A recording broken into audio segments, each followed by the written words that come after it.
What if I told you that Ferrari has copied Mercedes just when I needed it most?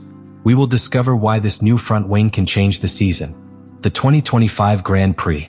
After an irregular season start and an increasing pressure to recover prominence, Maranello's engineers surprised when presenting a new version of the front wing of the SF25, whose architecture unequivocally remembers a concept that Mercedes introduced 3 years ago and that at the time was severely questioned. This replica was not accidental, nor product of a design in design. It was a meticulously calculated decision, based on the observation of the behavior of the regulation and the evolution of the technical legality criteria.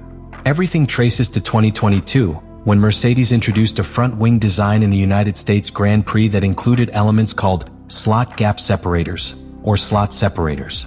These components, with aerodynamic shape and theoretically structural function, achieved a double function: mechanically reinforce the spoiler structure and generate an additional airflow that increased aerodynamic load. The controversy soon exploded. Rival teams accused Mercedes of exploiting a gray area of the regulation, since Article 3.9.8 stipulated that these types of pieces could only be used for structural, measurement or mechanical, non-aerodynamic purposes. The FIA, in its initial evaluation, did not rule illegality, but the paddock pressure was so intense that Mercedes was forced to withdraw the design to avoid unnecessary regulatory confrontation. What few anticipated is that, in December of that same year, the FIA would modify the regulation, eliminating the explicit prohibition of implementing separators with secondary aerodynamic function. This change opened a door that Ferrari did not hesitate to cross. The Italian team not only studied the design of Mercedes, but also perfected its foundations to adapt them to the new demands of their aerodynamic philosophy in 2025. Fred Vasseur and his technical team understood that there was a unique opportunity to capitalize on that legal space to improve the behavior of the SF25, particularly in one of its most critical areas: the balance between stability in quick curves and efficiency in straight efficiency. This context reveals the true nature of Ferrari's maneuver. It is not only a visual copy, but a structural reinterpretation with precise tactical intentions.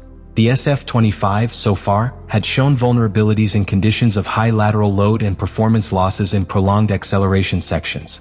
With this redesign of the front wing, Ferrari seeks to generate a controlled vortex in the airflow that passes under the chassis, improving the suction of the diffuser and therefore the traction at the exit of slow and stocking curves, without penalizing the tip speed.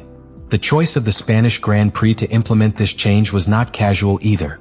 The circuit layout of Barcelona-Catalunya is one of the most demanding in terms of complete aerodynamics: high load curves, long straight lines, and an imperative need for equilibrium.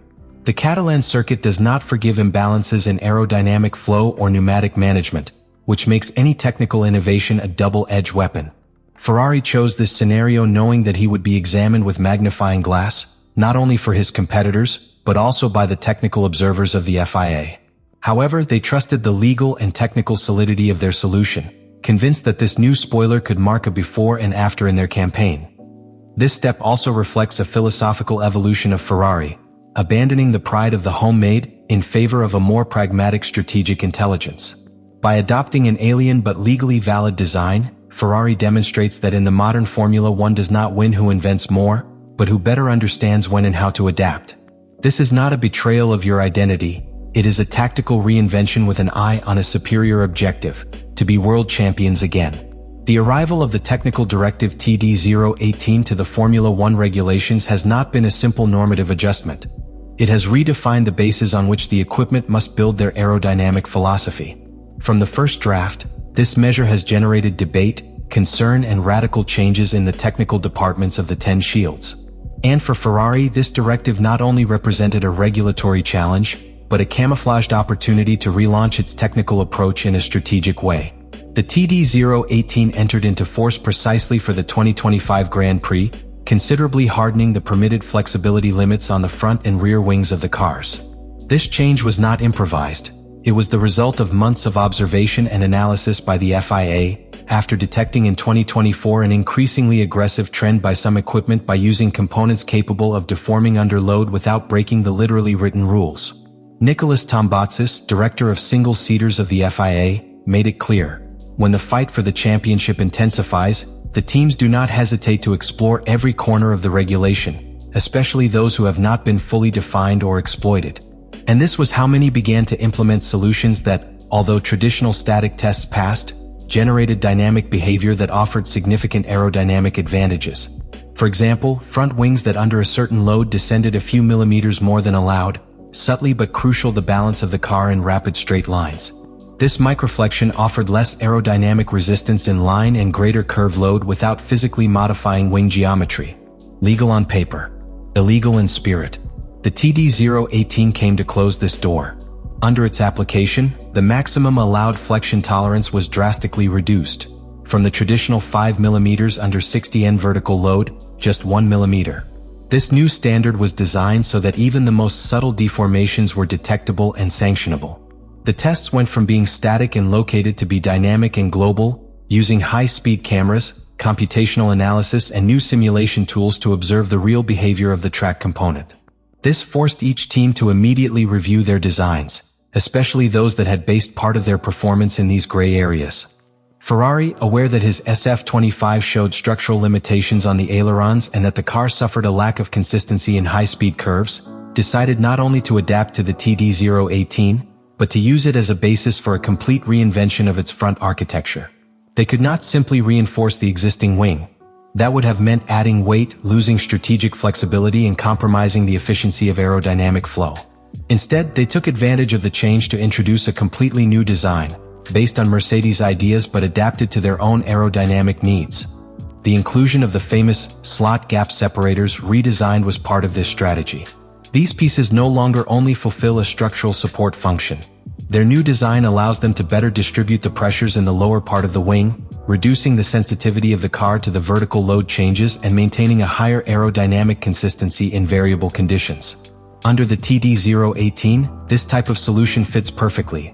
Rigid when needed, efficient in any scenario, and above all, legal according to the new dynamic deflection tests. The truly fascinating is how Ferrari managed to convert a regulatory threat into a competitive advantage. While other teams struggled to reinforce their pieces without losing performance, Ferrari already arrived in Spain with an optimized design for the new demands, validated in the wind tunnel and with prior homologation of the FIA. And this not only gave them confidence, but also a margin of strategic maneuver against their rivals, which are now forced to react to an already implanted solution. The TD018, in summary, is not just another directive of the technical regulations. It is a declaration of intentions by the FIA and a fire test for the ability to adapt the equipment.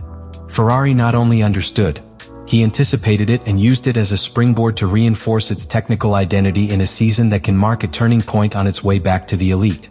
The implementation of the new front wing by Ferrari for the 2025 Grand Prix has not gone unnoticed within the paddock. These types of technical movements always generate a double reading between competitors and the specialized press. On the one hand, the strategic cunning of the team is recognized. On the other, the alarms come on to the possibility of a new war of technical interpretations, something that Formula One has lived again and again in recent decades. In this case, the reaction has been particularly intense because the redesign of the SF25 coincides with the effective start of the technical directive TD018, in a circuit as demanding as that of Barcelona, where every millimeter of performance translates into real tenths on the track. Within the paddock, rival engineers have not taken to examine each photograph of the new Ferrari wing, trying to identify which parts are merely structural and which could hide a secondary aerodynamic advantage. Although from Maranello they insist that the legality of its solution has been previously verified by the FIA, the memory of the 2019 engine scandal is still alive among many of its detractors.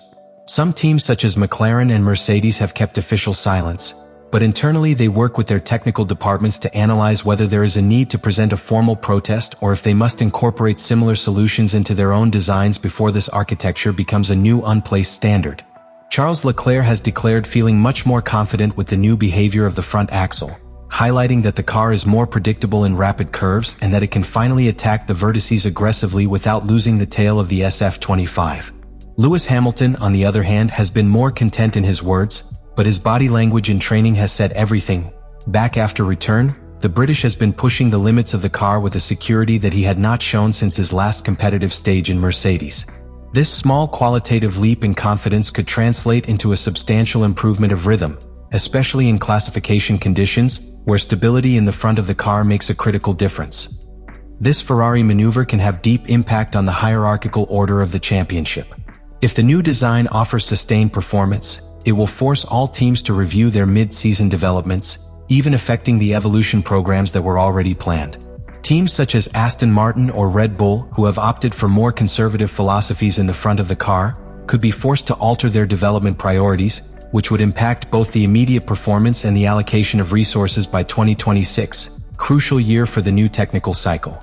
From the point of view of the championship, this progress can serve as the impulse that Ferrari needed to put himself again in the direct contest for the title of builders. Although McLaren has led the first solvency races, any small sustained gain of Ferrari could quickly close the points gap, especially if the rivals find difficulties of reliability or adaptation to future updates. On the internal level, this success also represents a consolidation of the technical leadership of Frederic Vasseur, whose direction has sometimes been criticized for lack of audacity. Today, that audacity seems to have paid off. And in the political field, the implications are equally deep.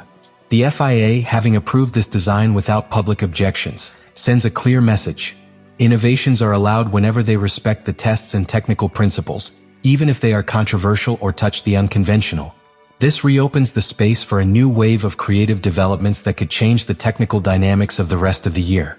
From now on, each team will have to decide, do I adapt my car to this new conceptual line, or do I trust the evolution of my own philosophy? Ferrari's technical movement in the 2025 Grand Prix not only raises questions about legality and ingenuity, but also opens a much broader conversation about the current state of development in Formula One. In a sport that has historically rewarded both creativity and controversy, this type of technical decisions mark inflection points in the narrative of a season. The implementation of a front wing inspired by Mercedes, validated by the new TD018 directive, has done more than changing the behavior of the SF25 on track. The approach with which the teams must face the competition has changed. This is not only a matter of performance, but a lesson on adaptation, timing, and strategic vision. And now the question remains in the air for you, that you follow this story closely. Do you think Ferrari has taken a step of genius or has crossed a line that should not have been touched? Is this the beginning of a serious recovery of the most iconic sport, or only a desperate measure to keep afloat in the middle of an increasingly unpredictable championship? The debate is not only on the table, but has deep ramifications in the technical course that other teams could take in the next careers.